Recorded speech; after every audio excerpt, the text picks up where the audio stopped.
इस वीडियो में हम जानेंगे कि जब महारथी अर्जुन को पता चलता है कि कर्ण एक महायोद्धा था जो मुझे परास्त करने में सक्षम था, लेकिन भगवान श्री कृष्ण के कारण वो मुझे परास्त नहीं कर पाया और इससे अर्जुन का घमंड चूर चूर हो जाता है। यह पूरा वृत्तांत जानने के लिए आप हमारा वीडियो पूरा देखिएगा। नमस्कार मित्रों, हिस्ट्री फैक्ट में आप सभी का हार्दिक स्वागत है। मैं हूं आपका दोस्त रतन सिंह। वीडियो शुरू करने से पहले अगर अभी तक आपने हमारे चैनल को सब्सक्राइब नहीं किया तो सब्सक्राइब ज़रूर कर लें और आपको वीडियो पसंद आता है तो लाइक करना न भूलें। तो फिर चलिए शुरू करते हैं वीडियो। ये तो सभी जानते हैं कि महाभारत के युद्ध में सबसे शक्तिशाली योद्धा कोई थे तो वह कर्ण, अर्जुन और अश्वत्थामा थे। लेकिन कवच और कुंडल उतर जाने के बाद भी कर्ण इतने शक्तिशाली थे कि वे अर्जुन के रथ को एक ही बाण में हवा में उड़ा देते, लेकिन ऐसा हो नहीं सका। दरअसल युद्ध में एक दिन कर्ण और अर्जुन आमने सामने थे।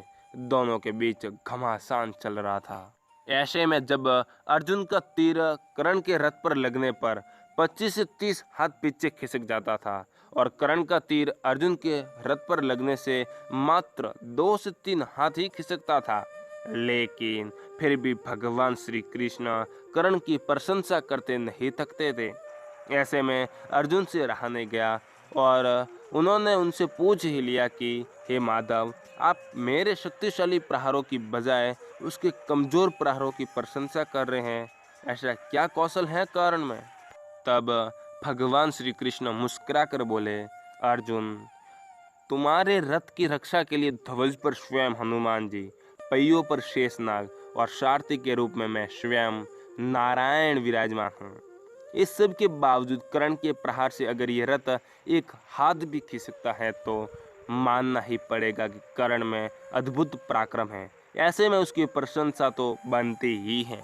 कहते हैं कि युद्ध समाप्त होने के बाद जैसे ही भगवान श्री कृष्ण रथ से उतरे, रथ स्वतः ही भस्म हो गया।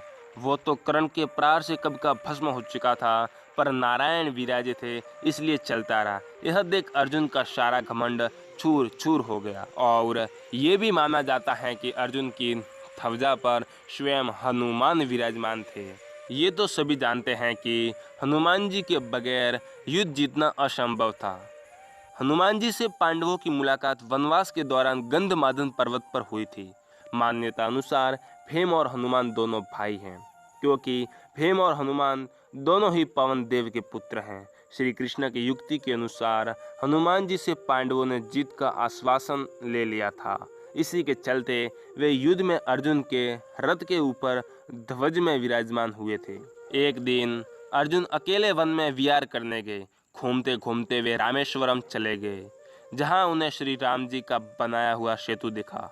यह देख अर्जुन ने कहा कि उन्हें सेतु बनाने के लिए वानरों की क्या जरूरत थी, जबकि वे खुद ही सर्वश्रेष्ठ धनुर्धर थे। उनकी जगह मैं होता तो यह सेतु बाणों से बना देता। यह सुनकर हनुमान ने कहा कि बाणों से बना सेतु एक भी व्यक्ति का भार झेल नहीं सकता। तब अर्जुन ने कहा कि यदि मेरा बनाया सेतु आपके चलने मात्र से टूट जाएगा तो मैं अग्नि में प्रवेश कर जाऊंगा। हनुमान जी ने कहा, मुझे स्वीकार है, मेरे 2 चरण ही इसने झेल लिए तो मैं हार स्वीकार कर लूँगा। तब अर्जुन ने अपने प्रचंड बाणों से सेतु तैयार कर दिया, लेकिन जैसे ही सेतु तैयार हुआ हनुमान ने विराट रूप धारण कर लिया। हनुमान राम का स्मरण करते हुए उस बाणों के सेतु पर चढ़ गए। पहला पग रखते ही सेतु सारा का सारा डगमगाने लगा, दूसरा पैर रखते ही सेतु झरमरा गया। यह देखकर अर्जुन खुद को खत्म करने के लिए अग्नि जलाने लगे।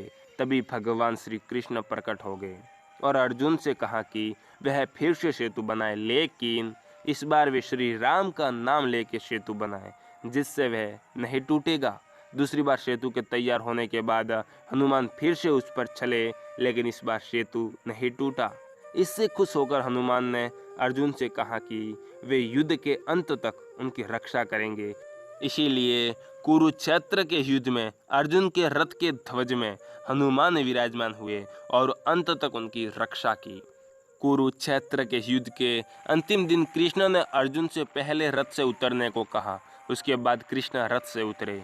कृष्ण ने हनुमान जी का धन्यवाद किया कि उन्होंने उनकी रक्षा की, लेकिन जैसे ही हनुमान अर्जुन के रथ से उतर कर गए वैसे ही रथ में आग लग गई। यह देखकर अर्जुन हैरान रह गए। कृष्ण ने उन्हें बताया कि कैसे हनुमान उनकी दिव्य अस्त्रों से रक्षा कर रहे थे। आज के वीडियो में इतना ही। अगर आपको वीडियो पसंद आया हो तो लाइक, शेयर और कमेंट करना ना भूलें। और अभी तक आपने हमारे चैनल को सब्सक्राइब नहीं किया तो सब्सक्राइब कर लें और पास में बेल आइकन को भी दबा दें ताकि आने वाले वीडियो की नोटिफिकेशन आपके पास सबसे पहले पहुंच जाए।